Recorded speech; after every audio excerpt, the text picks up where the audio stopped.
Alright people, it's hot. I'm not going to play around. I'm not going to do too much talking. But at the same time, I still need to make some progress out here in the garage. So next up is this table. I'm not going to explain too much, but you'll figure it out as the video goes along. Anybody got any questions? Leave them down in the comments below. I'll answer your questions in the comments below. So here we go.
Okay, it's not the saw getting tired, because the saw is doing what it's supposed to do.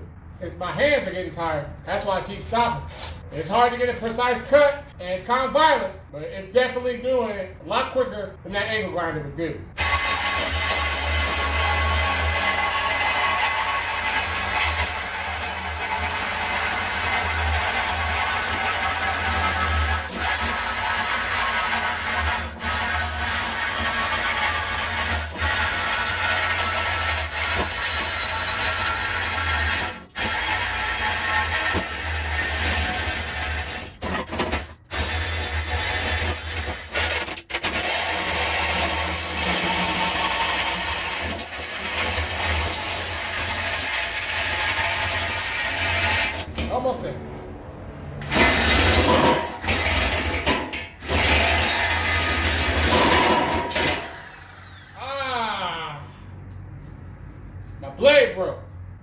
wasn't the Sawzall's fault.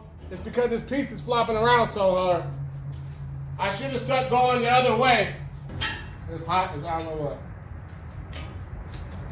Okay, well, I broke my blade.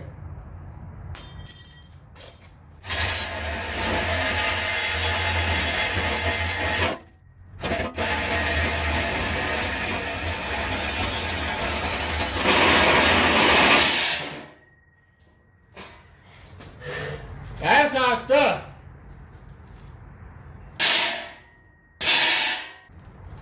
DeWalt Sawzall for the win. Y'all see what's going on here? Oh, let me take these off. I don't think y'all really understanding the magnitude of that situation. Look how thick this metal is. This thing is heavy. Let me show you the cut part. Look how thick that is.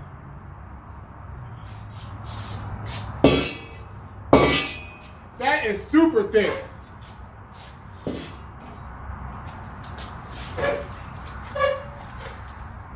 Take these glasses off. I'm sweating like a crazy person.